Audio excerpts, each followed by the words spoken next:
In 6 weeks, you are going home. This is the number you have been carrying since the rotation schedule posted 3 months ago. 6 weeks, 42 days. You have not been counting the days the way you counted them in your first deployment. That was the counting of someone who did not know what deployed felt like and thought the counting would help. You know better now, but you know the number, 42 days. Staff Sergeant Rivera knows the number too. He has been at FOB Kilo for 14 months, a number that is not supposed to happen, a number that exists because the person who was supposed to replace him did not, and Rivera stayed because Rivera always stays until the job is done. He told you once, in the way Rivera tells you things, direct, no ceremony, that the job is never done, which means you stay until someone makes you leave. He said it like it was a complaint. You understood it as a point of pride. At 3 a.m. on a Tuesday in November, the medical tent alarm goes off.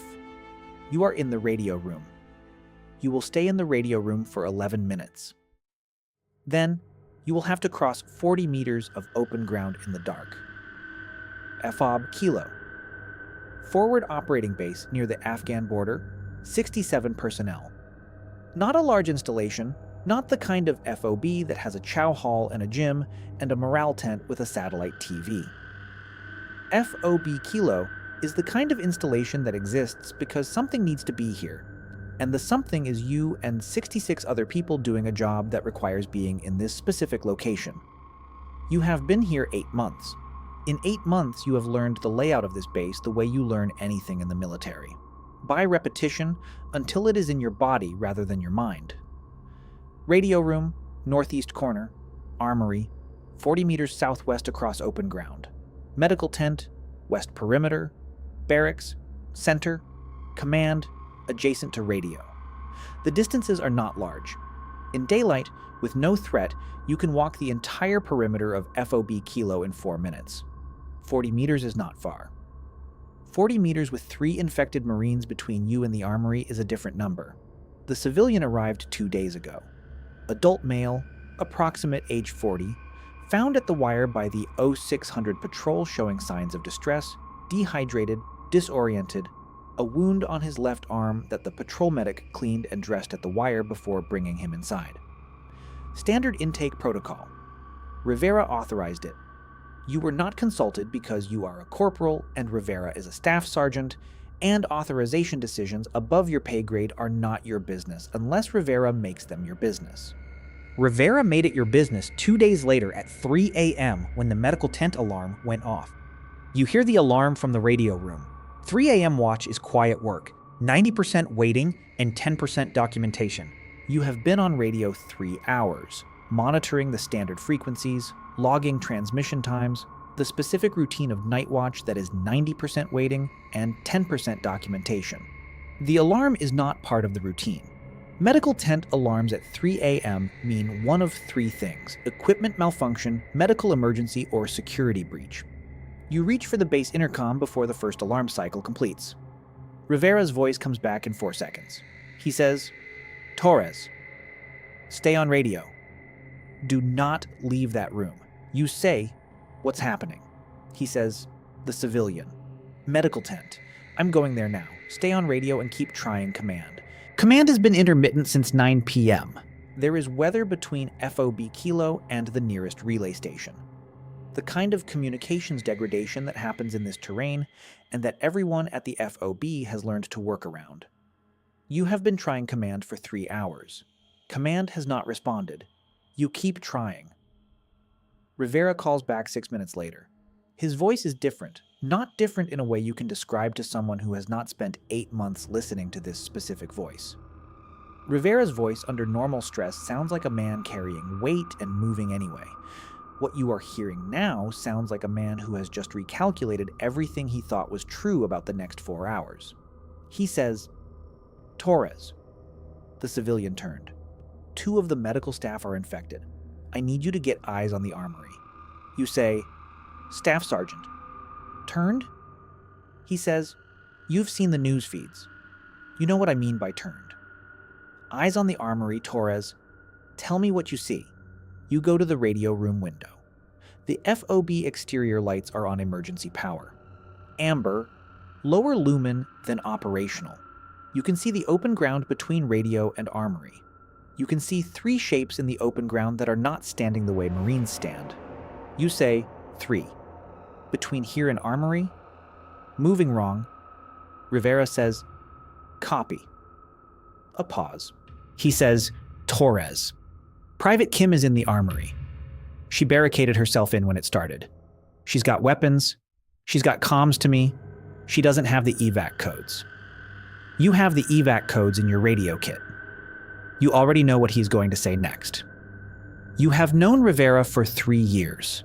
He was the staff sergeant who received you at your first duty station at 21 years old, with the specific expression of a man who has received many 21-year-old Marines and has learned to assess quickly which ones will require significant investment and which ones will invest themselves. He looked at you for approximately 5 seconds and said, Torres, you're on my radio team. Don't be the reason I regret that. You were not the reason he regretted it. In 3 years, Rivera has taught you things that are in the Marine Corps manual and things that are not in the Marine Corps manual, but are in Rivera. The specific accumulated knowledge of a man who has been doing this job for 16 years and has learned that the manual is the floor, not the ceiling. He taught you to read terrain the way he reads it, not as a map, but as a set of problems with solutions. He taught you to manage fear the way he manages it, as information, not as weather. He taught you that mission completion is not about absence of doubt. It is about acting in spite of it. He is also the man who, when you got the news that your father was in the hospital during your first deployment, sat with you in the radio room for 2 hours saying nothing useful and everything necessary. You say, Staff Sergeant, what's your status? A pause that is 3 seconds longer than Rivera pauses. He says, I'm in command post. Door is secure. Torres, I was in medical tent when it happened, before I got out. You understand what before I got out means. You say, Staff Sergeant, he says I'm not turned Torres. Not yet. I don't know the timeline, neither do you. What we both know is that Kim is in that armory and you have the evac codes and command is not answering and 41 people on this base are depending on the next decision you make. You say nothing. Rivera says, you've been trained for this, Torres.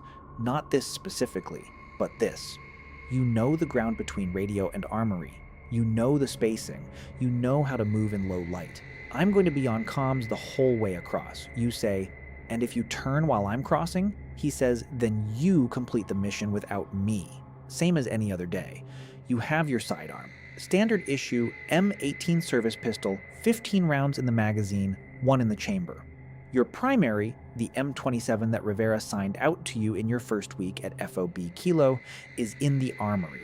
It is in the armory because the armory is where primary weapons are secured during non-operational periods, which is protocol, which exists for reasons that right now feel considerably less compelling than they did when you checked it in 8 hours ago. You check the radio kit. Evac codes in the sealed pouch, intact. You clip the pouch to your vest. You go to the radio room door. You stand there for 8 seconds. Rivera's voice in your earpiece, Torres. I have eyes on the exterior through command post window. 2 of the 3 are near the center of the open ground. 1 is closer to the armory side. You want to go wide left. Stay close to the equipment shed wall. It takes you out of the amber light zone, 20 meters along the wall, then cut right to the armory door. You say, copy. You open the door. The night air is cold. This is the first thing. The cold of a November night at elevation. Break time Coles point 05's the specific cold that you stopped noticing 3 months into this deployment and are noticing now because your body has registered that everything is different and is cataloging sensory information with the specific urgency of a system that understands the stakes have changed. You move left. Equipment shed wall. The amber light does not reach here. You are in the gap between the light and the dark, which Rivera told you about, and which is now the only thing standing between you and the 2 shapes in the center of the open ground. Rivera in your ear. You're clear on the left. Center 2 haven't moved. The one near the armory, he's at your 2 o'clock, about 12 meters. Moving slow. Keep going.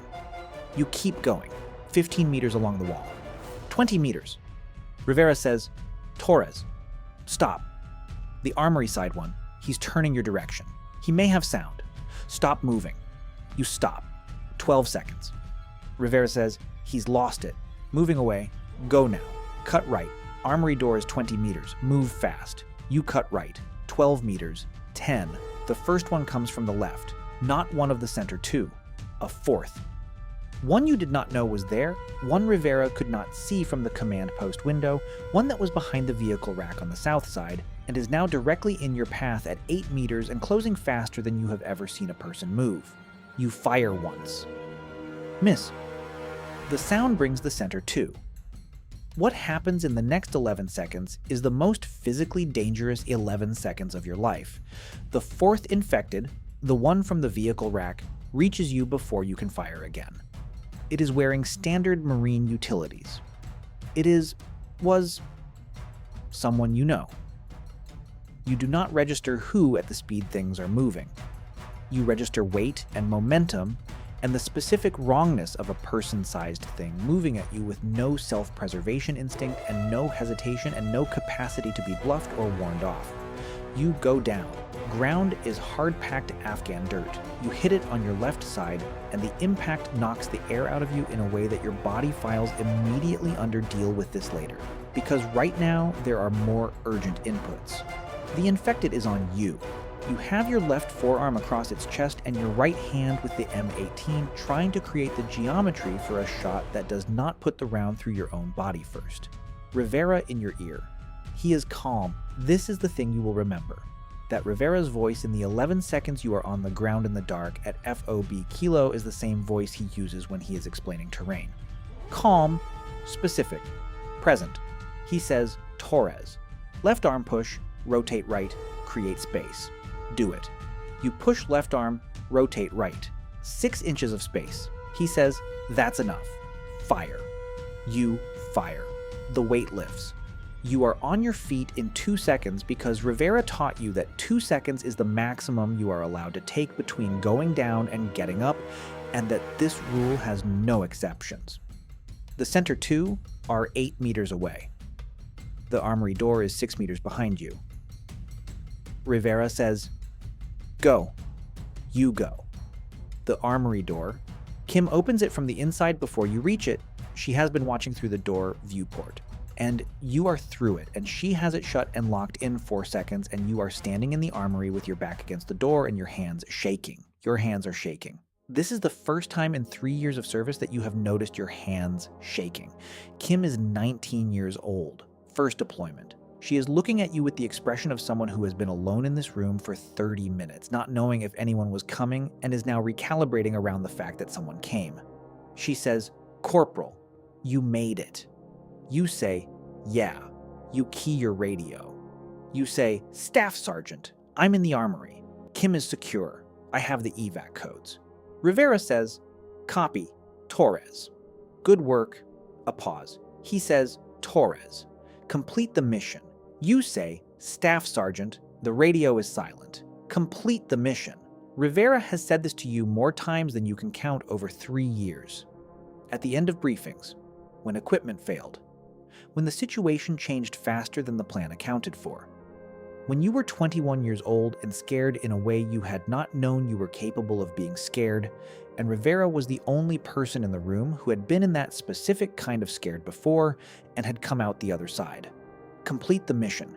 You transmit the evacuation signal at 3:17. Estimated response time for emergency extraction at FOB Kilo in non-combat conditions. 4 hours minimum. You know this. Rivera taught you this. You transmit anyway, and begin the 4-hour hold the way Rivera taught you to hold, by understanding what you can control, securing what you can secure, and making systematic decisions about everything in that order. Kim is 24 rounds down from a full magazine. You give her one of your backup mags. You go through the armory inventory, weapons, ammunition, the specific resources of this specific room, and you assess what 4 hours requires. You try Rivera's frequency every 20 minutes. The radio does not answer. Kim does not ask about Rivera. She has been in long enough to understand that some questions do not help the situation you are in right now and can be asked later or not at all. At 4:40, command responds. The weather window opened. A controller whose voice you do not recognize confirms the evac signal, confirms the codes, confirms extraction at 7:20. She asks for your personnel count. You give her the number you have been building since you transmitted, the survivors you have located through the armory's secondary comms, the personnel who responded to the internal frequency, the people who held their positions and waited. 41. The controller says, copy, 41. You do not say anything else. 67. Minus 41 is 26. You know what 26 means. You know who is in that number. The helicopter arrives at 7:18, 2 minutes early. This is the kind of detail that Rivera would have noted.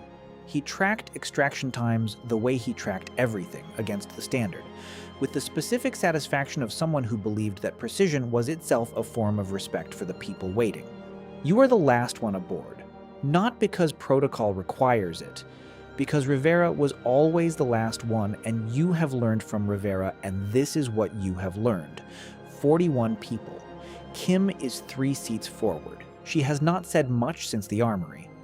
The specific quiet of someone who is processing what 4 hours in a locked room waiting to find out if you survive produces. She will talk later.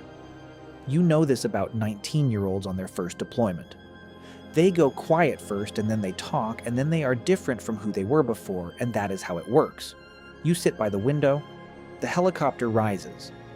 FOB Kilo gets smaller below you. You look for it without meaning to. You find it. Near the command post. On the ground. Rivera's jacket, the one with the staff sergeant chevrons that he has worn at every FOB you have served together.